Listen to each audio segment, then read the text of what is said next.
Hello, and welcome back to the English Hour, where we dive deep into English learning in a way that is practical, engaging, and life-changing. Today, I want to talk about a problem that I hear from so many learners, and maybe it even describes you. You can understand English perfectly. You read it, you listen to it, maybe even watch movies or series without subtitles, but when it comes to speaking, your brain goes blank. You freeze, hesitate, or you just can't get the words out. Let me start with a story. A student of mine, let's call her Emma, had been studying English for years. She could understand almost everything in English. She read novels, listened to podcasts, and even followed conversations in movies without needing translations. On paper, she was advanced. But when it came to speaking, it was a completely different story. She would sit in a conversation group and know exactly what she wanted to say, but her mouth just wouldn't cooperate. She felt stuck. She was frustrated and confused, thinking, "Why can I understand English, but I can't speak it?" Emma's struggle is more common than most people realize. Understanding English and speaking English are connected, but they are not the same skill. Your brain can recognize words, sentences, and grammar when you read or listen, but speaking requires your brain, mouth, and confidence to work together in real time. That's why someone can be an excellent listener or reader, yet feel paralyzed when speaking. It's not because you're not smart enough. It's not because English is too difficult. It's because speaking is an active skill that needs its own kind of practice. One of the biggest reasons learners struggle is overthinking. You know what you want to say, but before you say it, your brain starts running a checklist. Is this grammatically correct? Did I pronounce that word right? What if they don't understand me? And before you know it, the moment is gone.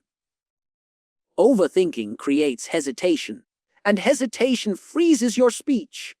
Another reason is that most learners don't speak enough. You can understand English through passive exposure, reading, listening, watching, but speaking requires active participation. Speaking is like a muscle. You have to exercise it. If you only read or listen, your brain becomes very good at understanding English, but your mouth and your fluency remain weak.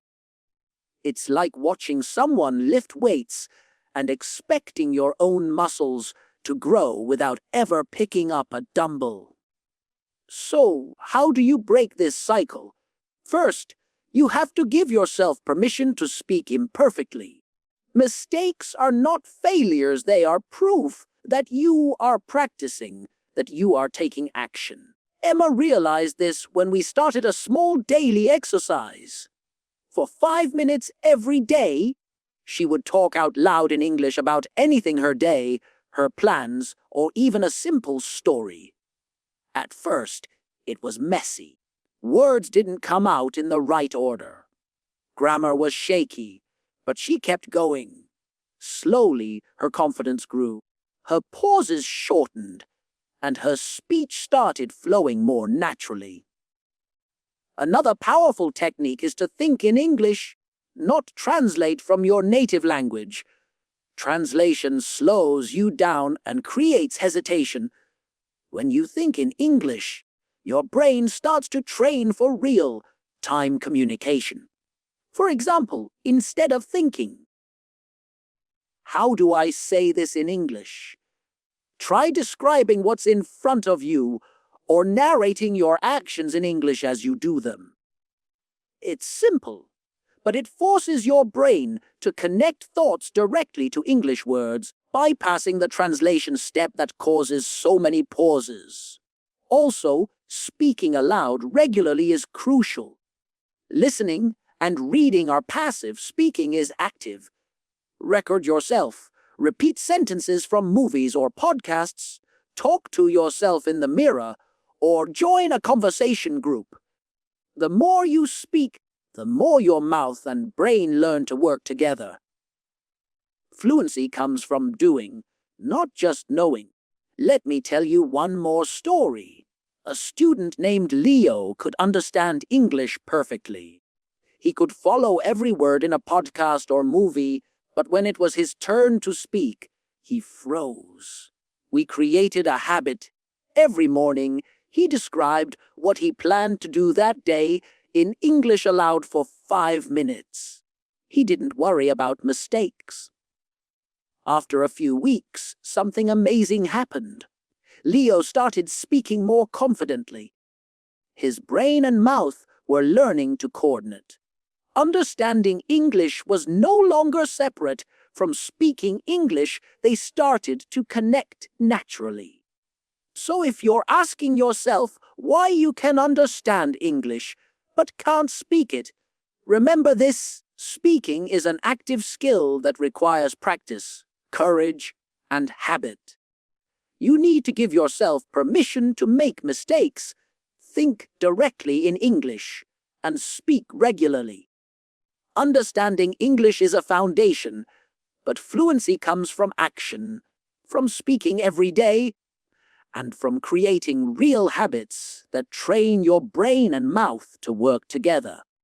Thank you for spending this time with me on the English Hour. Take this advice with you: speak aloud. Don't fear mistakes. Think in English and practice daily. The gap between understanding and speaking is not permanent. It's something you can close with consistent action. Until next time, keep practicing, keep speaking, and keep believing in your ability to communicate confidently in English.